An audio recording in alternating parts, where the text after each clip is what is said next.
On June 19th of 1986, the bones of an elderly woman were discovered buried in a shallow grave in a rural area near Grants Pass.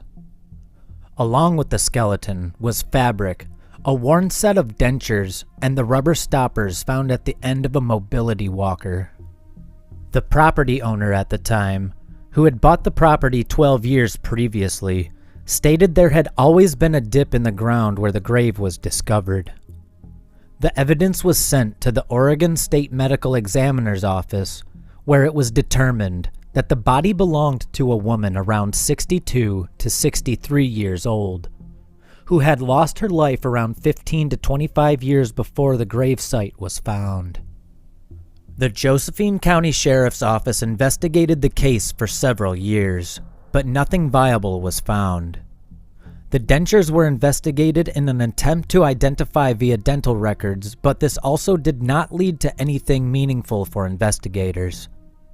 From 1986 to 2015, over 29 years, the case was regularly visited and reworked, but nothing resulted in a lead.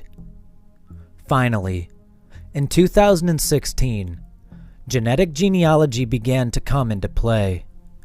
A bone sample was sent to the University of North Texas Center for Human Identification for processing and uploading into the National DNA Database CODIS. However, the sample was said to be too degraded with bacteria to be successfully processed. In 2018, another attempt was made. This time, a partial DNA profile was successfully entered into CODIS. The profile was checked weekly for matches, but no genetic associations were found.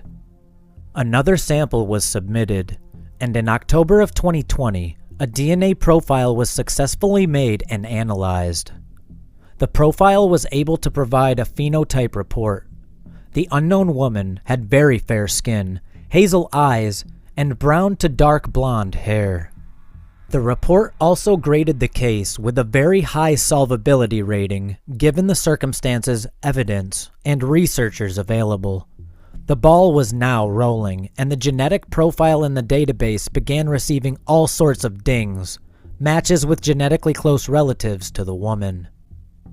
Investigators began putting together a profile rooted in genetic genealogy, an extensive and well-documented family history with genetic links to 4 distinct family lines, leading to a family of 9 children raised in Nez Perce, Idaho.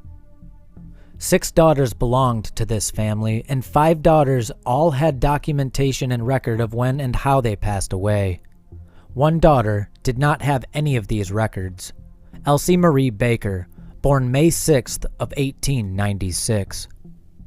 Elsie and her husband Frank moved from Idaho to Jackson, Oregon by 1950, and are confirmed to have lived in Rogue River Precinct 77.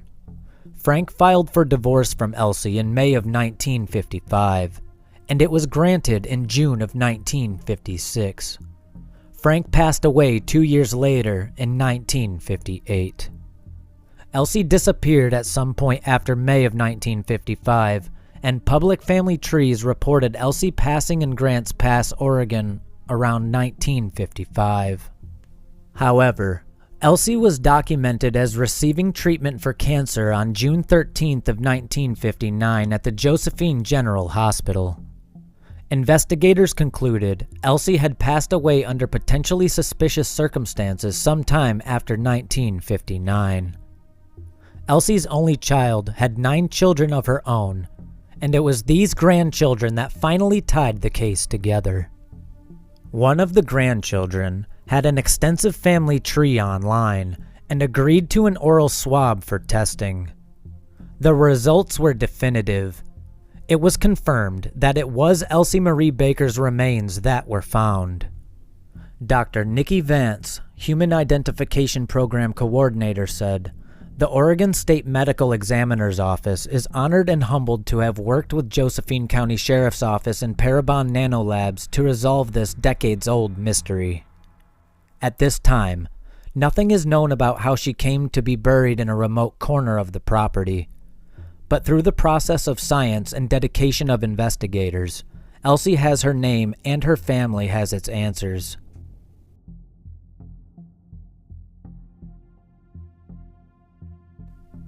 On May 13th of 1997, an archaeologist from the University of Illinois was working a construction landfill in Rockdale, Illinois when he located a human bone.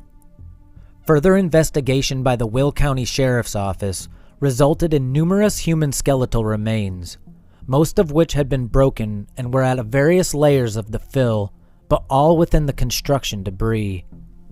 The debris was mainly brick, stone, and wood.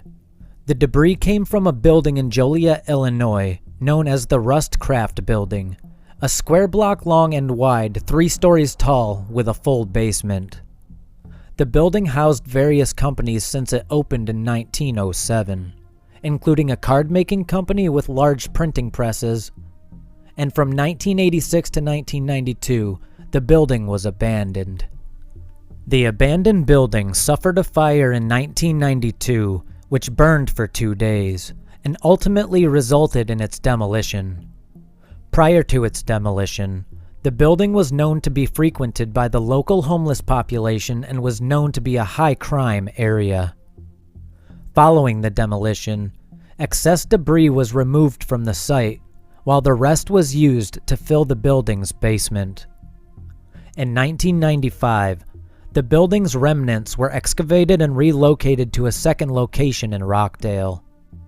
It was there that the bones would later be discovered, intermingled with brick, stone, and other building materials.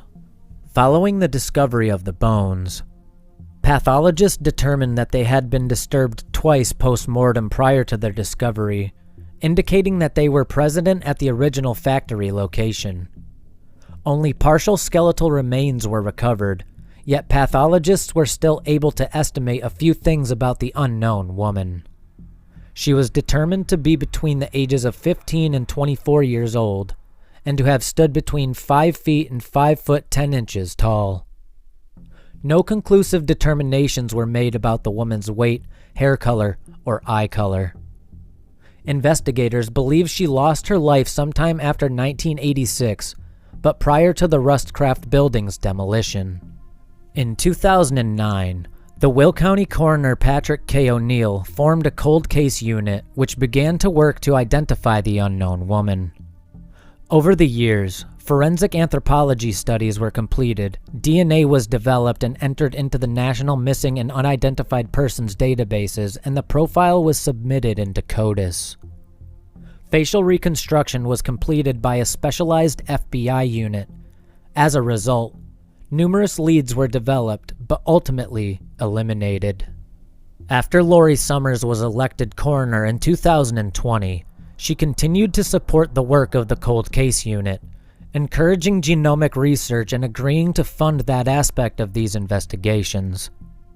In 2022, the Will County Coroner's Office partnered with Othram with the goal of using advanced forensic DNA testing to identify the woman or a close relative.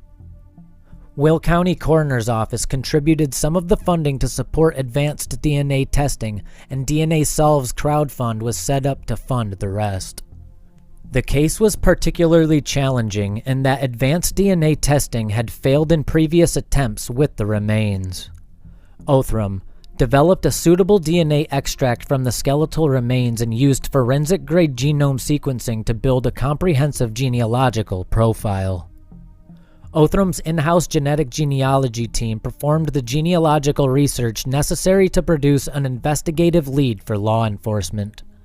Once the leads were returned to law enforcement, cold case investigators interviewed several people in Illinois, Texas, and California. Othram narrowed the search through additional DNA profiling and genealogy studies to one person in California. Their investigation indicated that this person could be a brother of the unidentified woman.